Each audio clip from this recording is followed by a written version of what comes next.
Good morning. My name is Denise Castillo de la Sola, member of the class of 1996 and president of the DePauw Alumni Association. This year, the Alumni Association was represented by nearly 250 reunion volunteers who served a vital role in connecting their classmates with one another and with DePauw. At the heart of these efforts is the leadership of the Silver 25th Reunion Class and the Golden 50th Year Reunion Class. On behalf of the Alumni Association, I want to thank the class of 1993 reunion chairs, Andre Brewer, Lisa Henderson Bennett, Emily Smith Coolidge, Catherine Powell Daniello, Jim Recton, Brad Simmons, Heather Whittemore Locke, and Brian Zalewski for all of your efforts. At this time, please join me in welcoming back the 25th reunion class.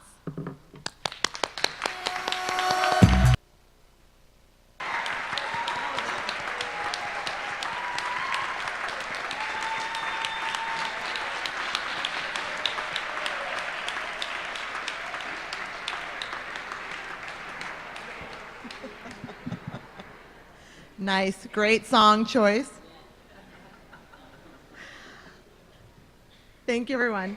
I now call on the Golden 50th Reunion Class. On behalf of the Alumni Association, I want to thank the class of 1968 reunion chairs, Jack Campbell, Tim Feemster, Gretchen Benedict Feemster, Nancy Geis, Jean Hamilton, Anne Frankel McDermott, Bruce Montgomery, and Kitty Klim Sturrock. And now, the class of 1968 is making a triumphant return to DePauw. Please join me in welcoming back the 50th reunion class.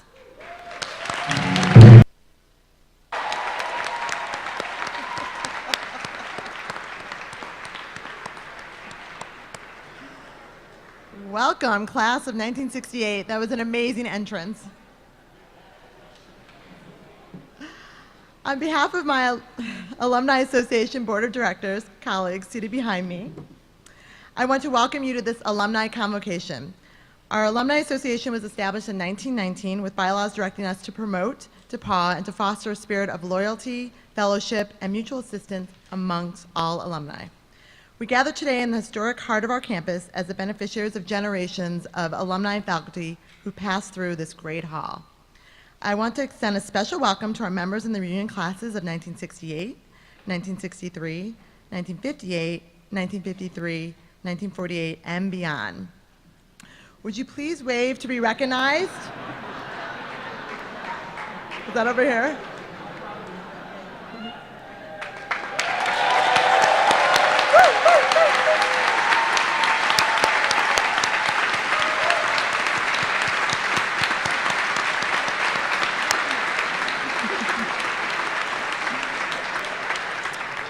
I also want to make a special tribute to Charles Sheridan, class of 43, and also the Walker Cup recipient in 1943, and Marjorie Hamblin Sheridan, class of 1944, who are celebrating their 75th and 74th anniversaries of their graduation from DePauw. Will you wave?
Thank you so much. That was amazing and just extraordinary. Welcome.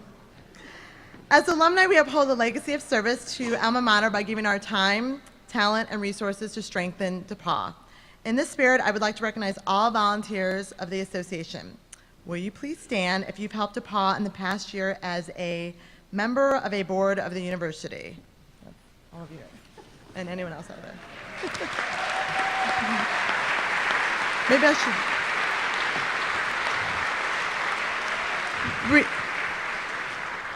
Maybe I should go through all these and then have everyone stand. Reunion chair or committee member, member of a regional council. I know there's some reunion chairs out there. Host to DePauw interns, refer a prospective high school student to the university, or served DePauw in any other way this past year. Stand. Woo!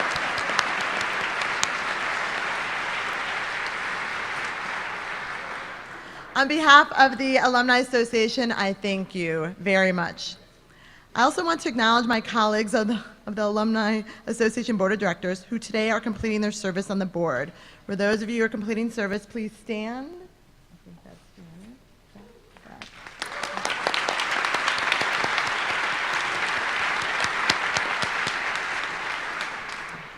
During the 2017-2018 academic year, 160 alumni served on DePauw's 17 regional alumni chapters to keep fellow alumni connected with one another and with the university. On behalf of the board's Regional Engagement Committee, it's my pleasure to recognize outstanding chapters. Will you please come forward as I call your names? So the best overall regional alumni chapter goes to St. Louis, represented by one of the regional leaders, John Fries, class of 2003.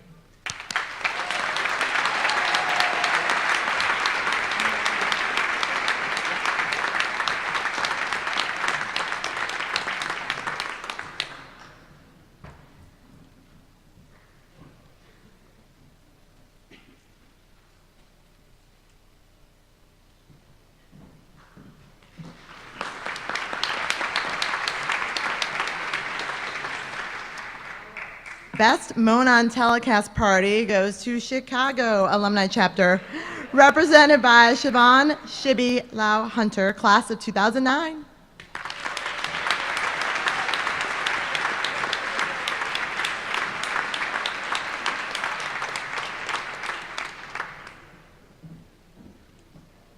If you didn't guess, I live in Chicago.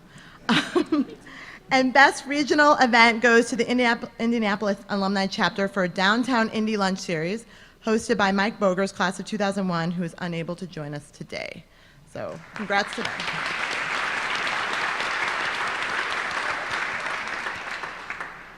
All right.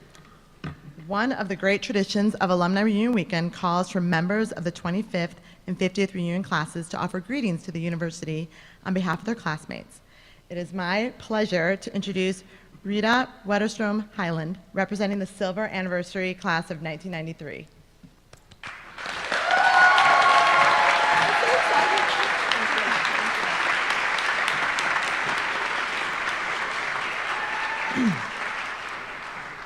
I distinctly remember these alumni weekends when back in our college day when a bunch of our old folks would come onto town and take over.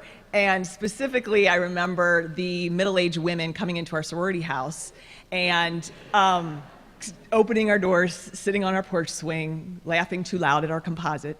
And it was awkward because I was like, in my mind, telling myself, they want to be us. They want to be young and youthful with their whole life ahead of them instead of old and saggy and wishing the best part of their life wasn't over. I can see now that I was in need of a major attitude adjustment about these good people who had rearranged their schedules to come back to their alma mater to spend some time with old friends. It was 1993. We were the last class to experience college life without the internet. There were no cell phones. The coolest among us had a CD collection. The rest of us were using tapes to play our music. REM, Nirvana, Tom Petty, Pearl Jam, Rod Stewart, Bobby Brown, Whitney Houston, Ice Ice Baby, and Bust a Move were playing from our boom boxes. There was no online shopping. Amazon Prime did not overnight our latest need. Instead, we waited by snail mail for our parents to send care packages.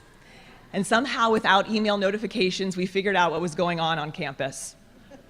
Bill Clinton was president, there were quarter beers at Toppers, and on a Thursday night, we all gathered around to watch the season finale of Cheers.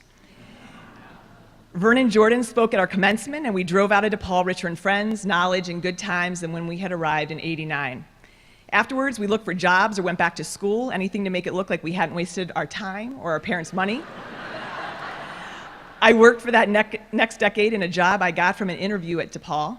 14 days after graduation, I was plopped into a cubicle in Chicago at a financial institution with absolutely no idea of what I had signed up for. I was, quote, one of the lucky ones to get a job that year, but I felt more like I had been duped. What had I raced to?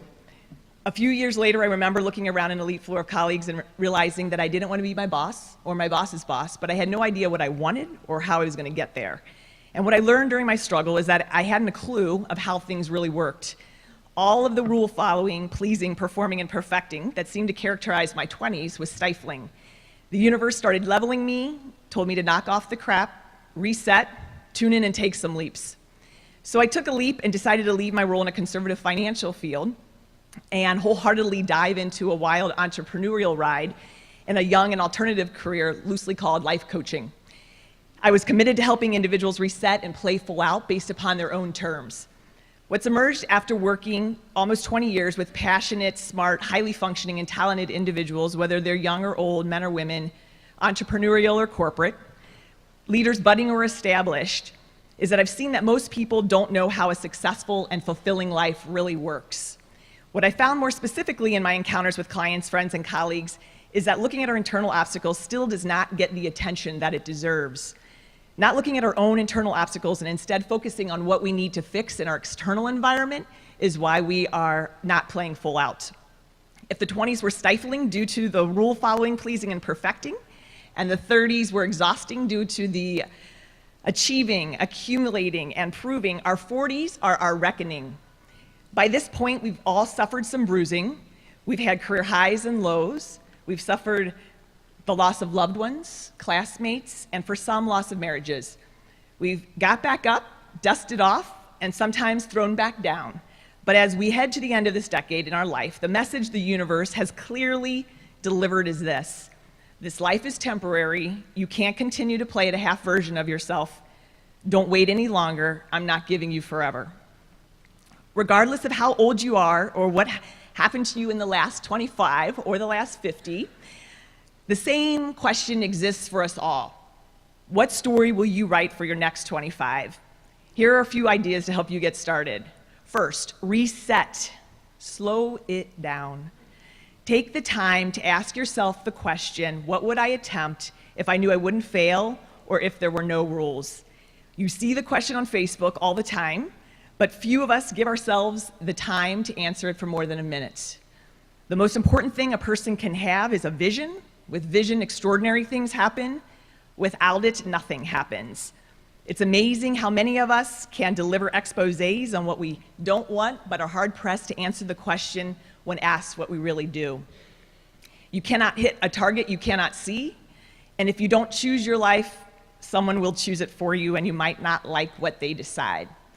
Identify the optimal vision of your life, your love, your work, your leadership, your parenting in this next phase.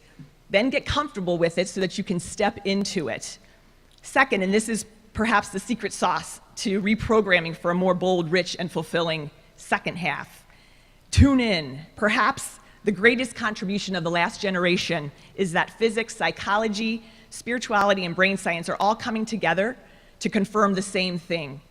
Our thoughts are creating our reality. What we tell our brain, it seeks to confirm and make right. It doesn't check your order, talk you out of it. It says yes, yes, yes, and tries to fill your order. Be a master of your thoughts and the story that you tell yourself. The other way to tune in has to do with the frequency that you hold. If there are two pianos in this room and you hit a key on one piano, that same note on the other piano is vibrating. Be the note, be the frequency of that which you want to create, achieve, or contribute. To do this, ask yourself the question, who would I be being, what would I be doing, and how would I feel if I already had that? then operate from that place. Those habits of behavior and that energy will put you on the superhighway to experiencing it. Third, leap. It's funny, as much time and energy as I have spent resisting my fears throughout the years, I've learned along the way that all the best things in life are on the other side of fear. Rich relationships, cool conversations, professional opportunities, fun times, real times. I find it ironic that we spend the first half of our life learning how to protect ourselves and not get hurt, and in the second half, we're aching to let go, detach from the rules, lean in, and take bold leaps. Here's the key. You have to leap before you think you're ready, and you have to do it before your fear-based mind talks you out of it. Test your edges, get bolder, not older, and make your choices based upon your inspiration, not your fear. Fortunately, as I mentioned, I got the attitude adjustment that I desperately needed since I was an undergraduate. I don't believe those alumni who annoyed me at one time are old and washed up and want to be 21 again. Those midlifers are us now, and we are on the precipice of the best part of our life. That's my story. We've been preparing long enough, we've worked hard enough, we've cared enough, we've been grateful, generous, and kind enough. We are sexy, playful, and fun enough. Don't suffer by telling yourself a limited story of what's possible or rational in this next half. And when you think you're done, when your mind tells you you can't go any further, know that you're only at 40%. Reset, tune in, and leap. I look forward to being a part of the world that you'll create when you do. I'll end with a quote from Brené Brown, who seemed to sum it up best. There are consequences for squandering your gifts. There are penalties for leaving big pieces of your life unlived. You're halfway to dead. Get a move on. You've got this, friends.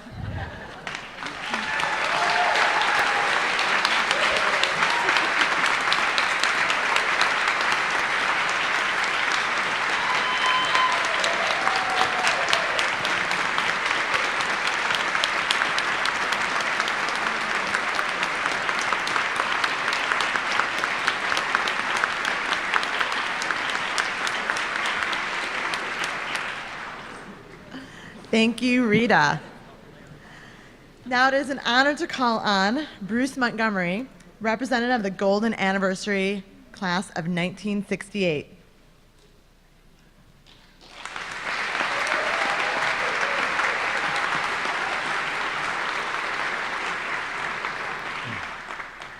They've already said everything there is to say. I want to extend a special welcome to my classmates from the class of 1968. It's great to see all of you here. A bit more than 50 years ago, we graduated. And yes, I checked the date. It was May 26, so it's more than 50 years. I'd like to thank, first of all, my fellow reunion. People have always heard me. Okay, I'm not going to start again, thank heaven. I want to just thank again the co-chairs of our reunion committee for the 50th. I think we all really enjoyed working on this committee and being in touch again. And I must say we had some pretty expert guidance from the DePauw Alumni Office. Erica Riley, Rosie Blankenship, where are you? Somewhere around here, probably. And where? Anyway, thank you. Without them, we would be fumbling around quite a bit. It's obvious that much has changed on this campus since we were here last and graduated 50 years ago. But I think for what's important, it's pretty much the same as it was. It's still a great school. Political correctness has not yet taken over the campus. At DePauw, the focus is on courtesy and respect for everyone. Students really learn here. They learn how to think, they learn how to write, to create, to persuade, to solve problems, to lead, and to deal with opposition and adversity. They learn not to give in or quit when the going gets tough. DePauw sends graduates into the world who make significant contributions to our society. In our class of 68 alone, we have accountants, artists, business executives, doctors, educators, entrepreneurs, musicians, nurses, veterinarians, writers, and yes, even a few lawyers. That's me. We are very fortunate to have graduated from DePauw, and even more fortunate to be here today. Congratulations to each of us for the good genes inherited from our parents, for our healthy choices in life, for our blessings from our Maker, and for the dumb luck to have managed to survive until today. I think we should each take a moment in the class of 68 and look to your classmate on your left or your right, or then on your right, and just give them a pat on the back or a congratulatory handshake.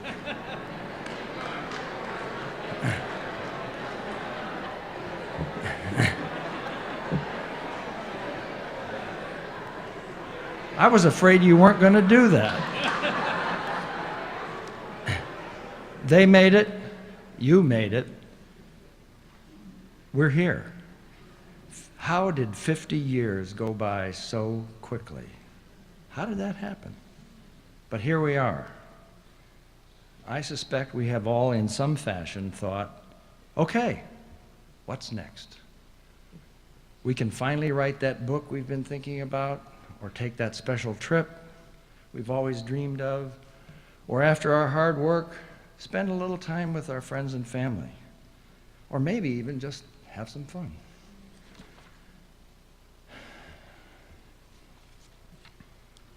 You know, if you turn your pages, you got to get the right one. We've earned the opportunity to enjoy life a little bit. And I think we all have much left to do. But it's not all about us. It really isn't. We have each likely had our share of ups and downs.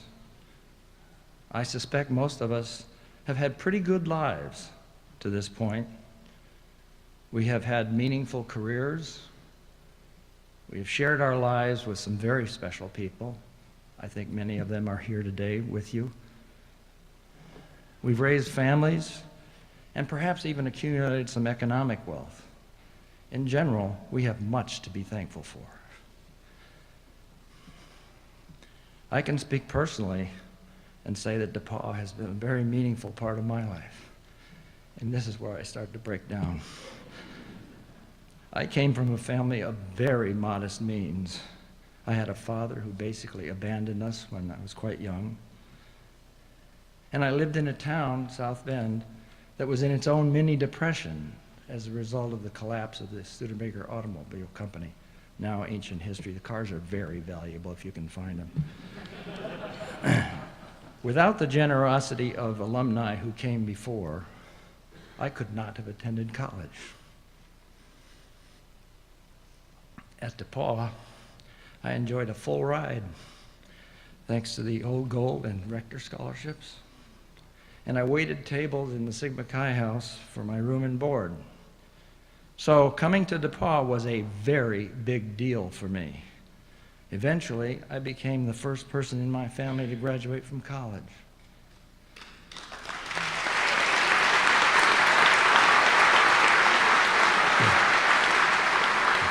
And I did so without student debt on graduation. Today, hold that thought. Today, I read about the massive student debt that many of our young students have when they graduate. And I realize every day what an amazing blessing DePauw gave me. And I know that I am not the unusual case.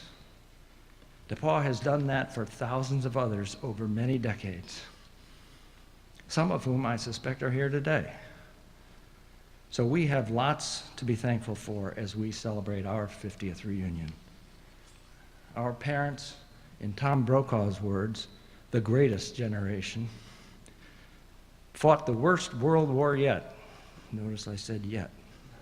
We hope it's the last. They conquered evil incarnate and brought peace to the world. They set an outstanding example for us to follow, and we still have our own tasks to finish.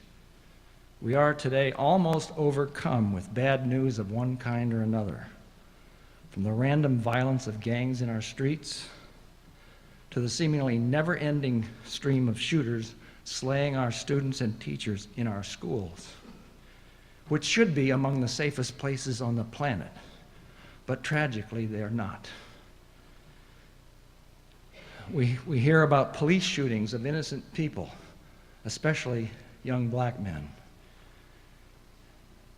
We have the endless war on terror around the world, and we have spiraling opioid deaths at home. We hear daily the news reports of elected officials who behave badly sometimes very badly, who cannot solve problems, who accomplish little, and who pass laws hundreds of pages long. And I can promise you that they did not write those laws. And yet, most of them haven't even understood the laws, let alone read them. We hear of men in many high places who abuse their power, and much, much worse, abuse the women around them. It's things like these that make it clear that we have much more to do in this world. We're not done. We're just getting wound up. Today, there is so much ugly, bad news that it is easy to forget that when we graduated in 1968, there was a lot of bad news then, too. The civil rights movement was suffering more and more reactionary violence. We were in the middle of the Vietnam War, and it was getting worse by the day. More and more guys were being drafted, and more soldiers were being sent home in boxes. We had delusional politicians and incompetent military leaders lying about the war. We had the assassinations of Martin Luther King, Robert Kennedy. And we had the police thugs in Chicago, with Mayor Daley's approval, savagely attacking the protesters at the Democratic National Convention. All they wanted to say was end the war.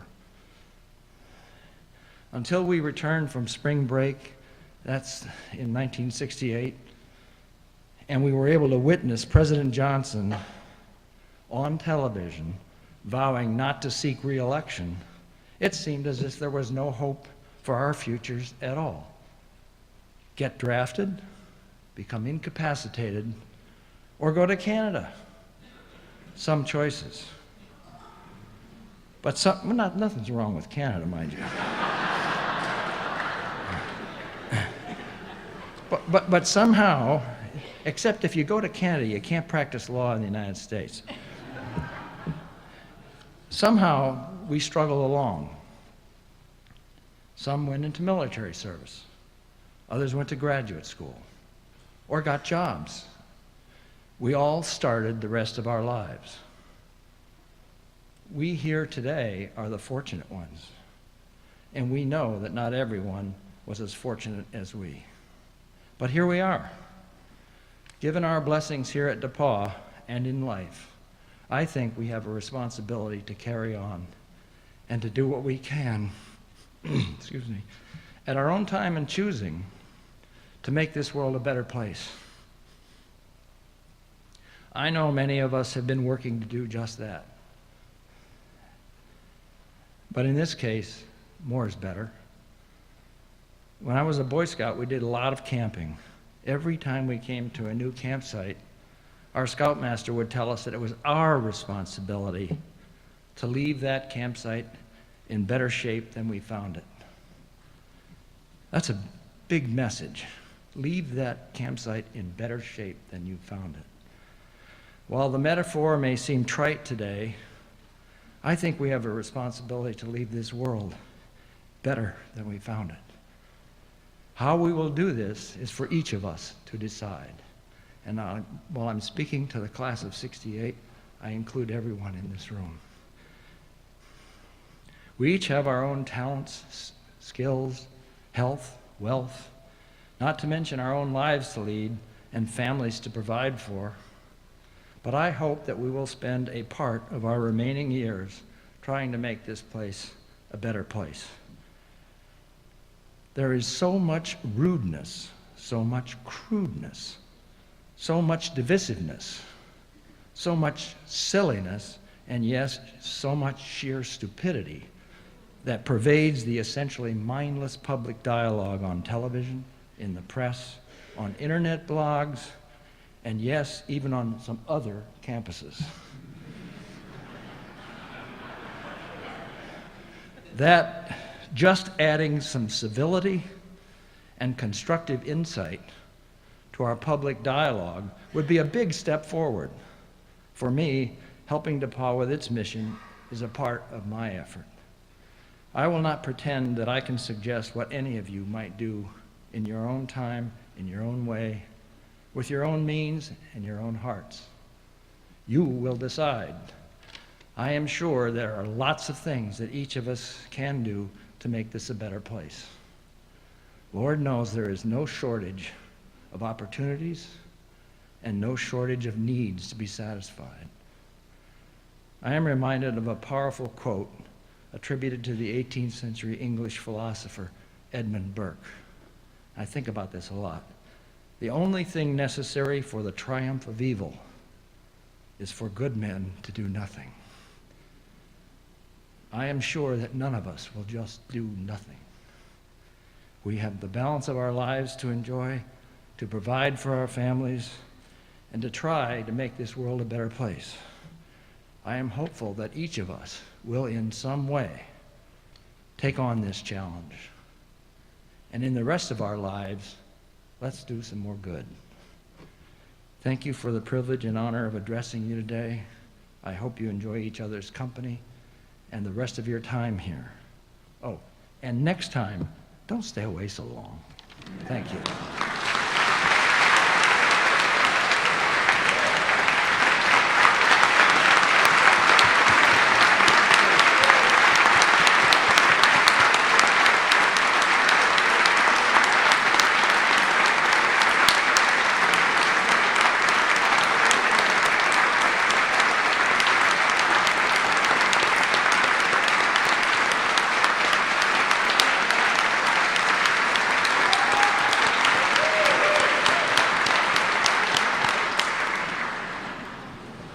Thank you so much, Bruce.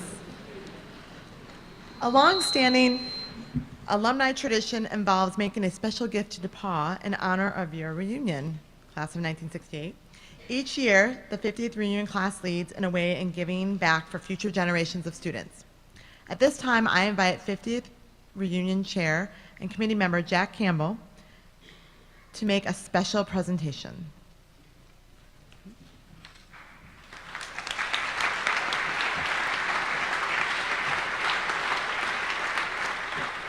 Good morning, everyone. It's been a pleasure to work with the class of 1968, and today, the reunion class gift involves the outright donations or gifts that have been provided, as well as deferred commitments from our 45th reunion. The class of 68's gift this year will total $24,461,463.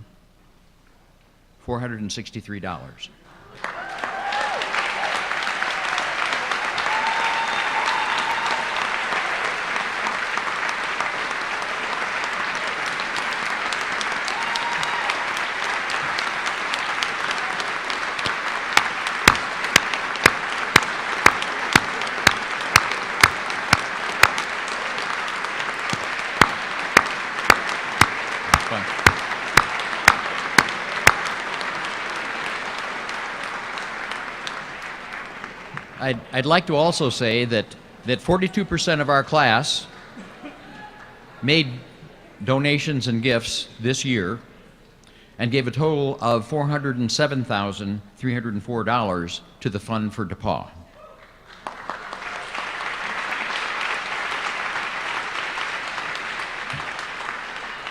I personally would like to thank my classmates for the support they've given to DePauw University over the years, as well as the way they have given back to the school and continue to do so. And thank you very much.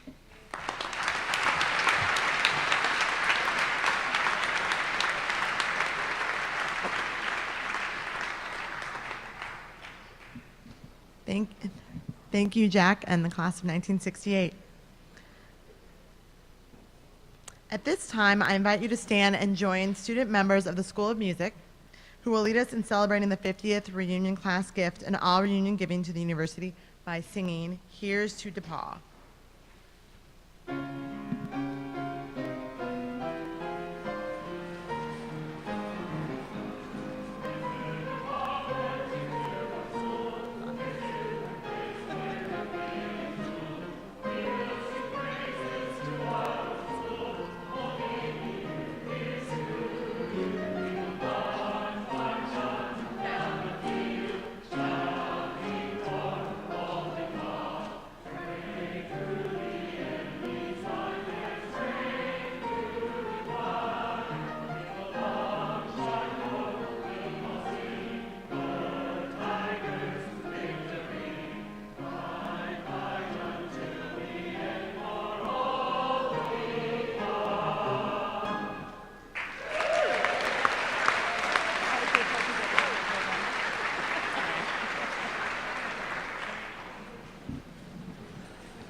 Now, as a member of the DePauw Board of Trustees, it is my great honor to introduce DePauw University's 20th president. Please join me in welcoming President Mark Mccoy.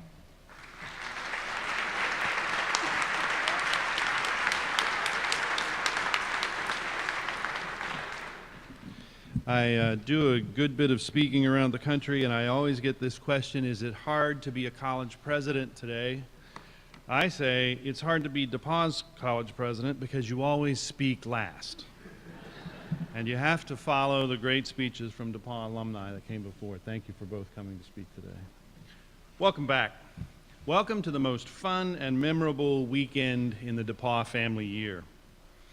I remember a few years ago asking a sweet lady from the 50th class that year how it felt to be back to her reunion.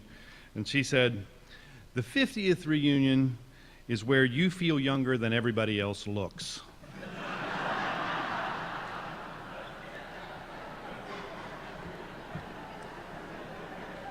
I'll let you be the judge of that. But it's my pleasure and my honor to welcome you home. You are proof that DePauw develops leaders the world needs, and it's always good to have you home. This weekend, reconnecting with friends and with DePauw is possible only through the heroic efforts of many DePauw leaders, more than 250 reunion volunteers, and 40 class chairs. Each of you know at least one of these special people. Leaders like the 25th class, Andre Brewer, who continue to provide the energy and spark. And other longtime DePauw advocates like Lisa Henderson Bennett, Brad Simmons, and Emily Smith Coolidge, who effectively appeal to their classmates to support students through the Fund for DePauw. Or those like Jack Campbell, whose ever-positive spirit kept the 50th committee moving ahead, or those such as Tim Feemster and Kitty Clem Sturrock, whose constant communication to classmates spurred attendance, or Nancy Geis, who led by example in securing philanthropy for a robust class gift.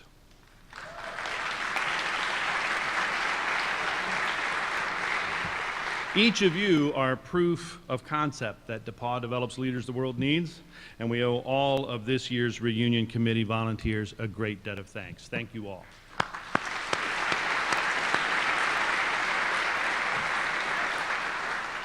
Special moments like this weekend provide an opportunity to look backward, but to also look forward. It gives us an opportunity to reflect on the good and the bad of the past and commit to more of the former and less of the latter in the future.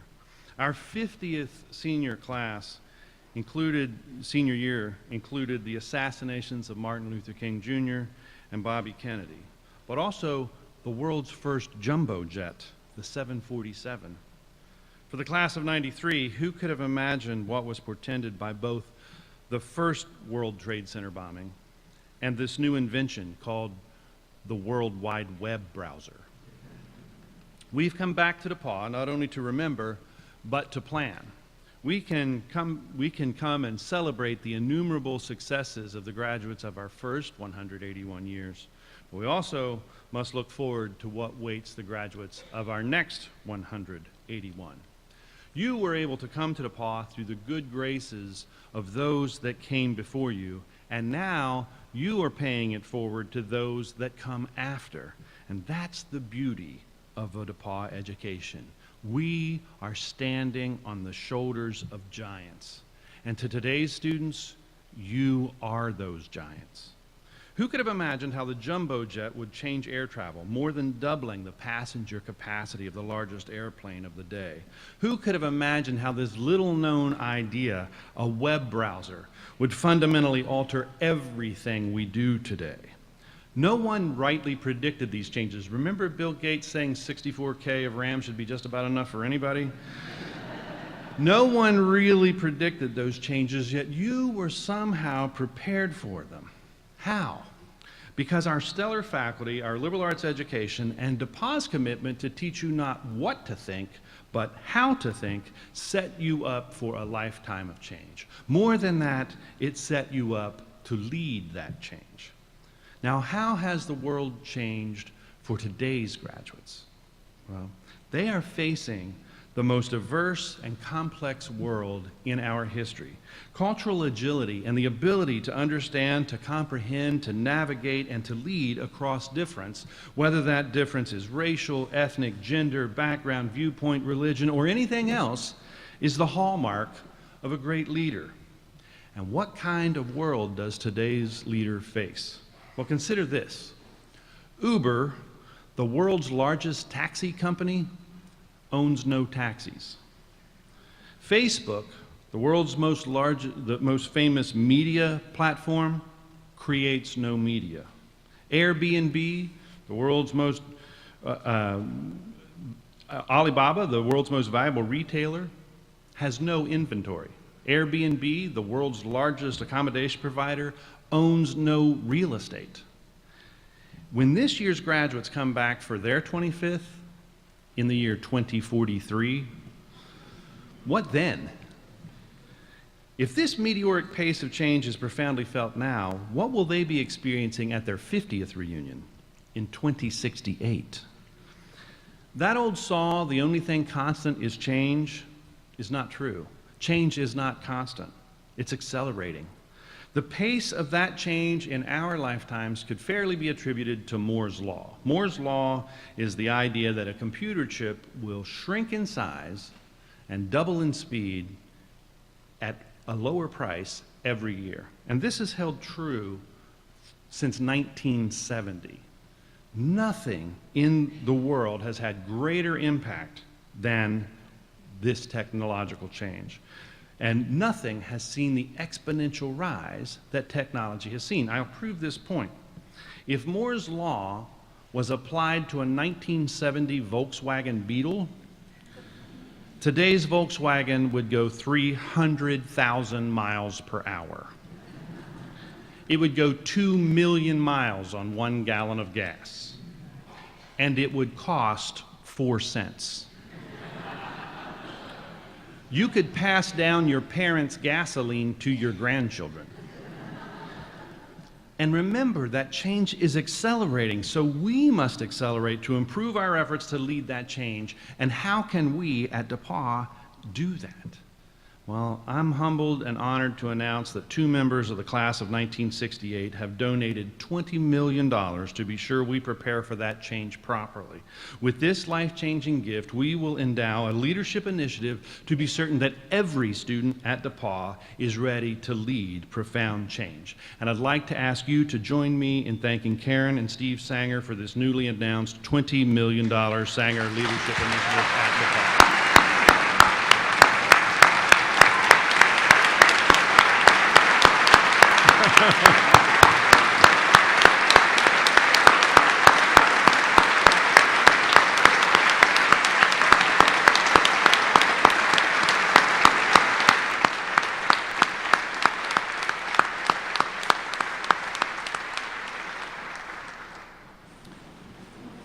No one could have imagined jumbo jets crisscrossing the sky. No one could have imagined a World Wide Web. No one could have imagined more technology in your pocket than we use to fly a man to the moon. Yet you were prepared. Because our rigorous curriculum and the experiential learning opportunities prepared you to more than recognize change, more than navigate change. It prepared you to lead change, and that is our mission, to develop leaders the world needs, even to the latest generation. So how can you help? The education and experience we provide is not inexpensive. People are shocked to learn that even when a student pays full price for a DePauw education, they do not pay the full cost. Because our small class size, our terminally degreed faculty, and the dizzying array of opportunities, the education you were provided and the education we provide today is incredibly costly. Your participation in the annual fund has an impact. Now, I regularly hear people say, my little contribution to the annual fund can't make a difference. And there's an African proverb that says, those who think small things do not make a difference should spend one night in a closed tent with a mosquito.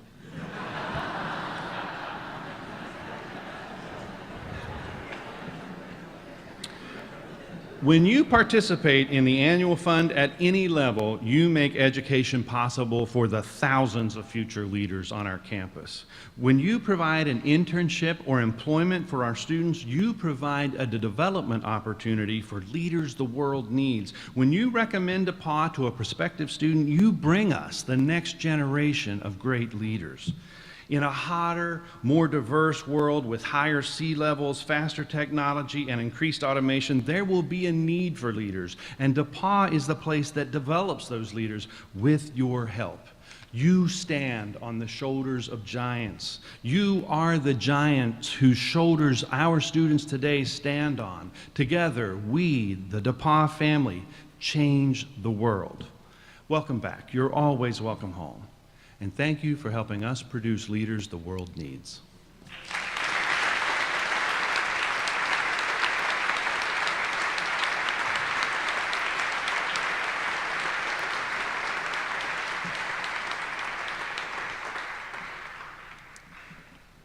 Thank you, Dr. McCoy.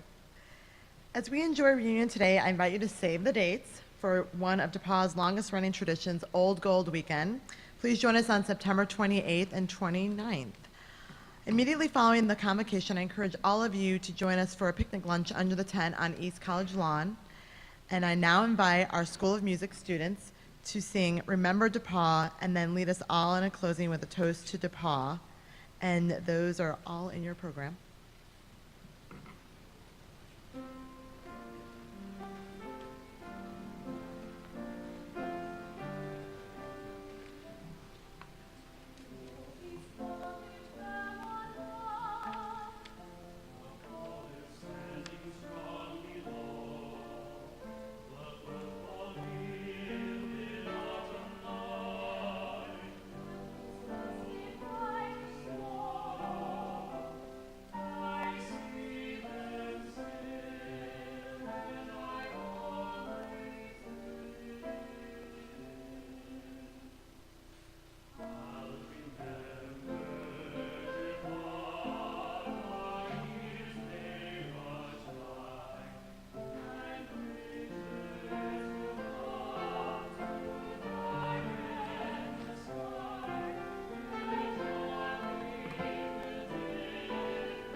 Thank you, everyone. Enjoy the rest of your weekend, and this convocation is adjourned.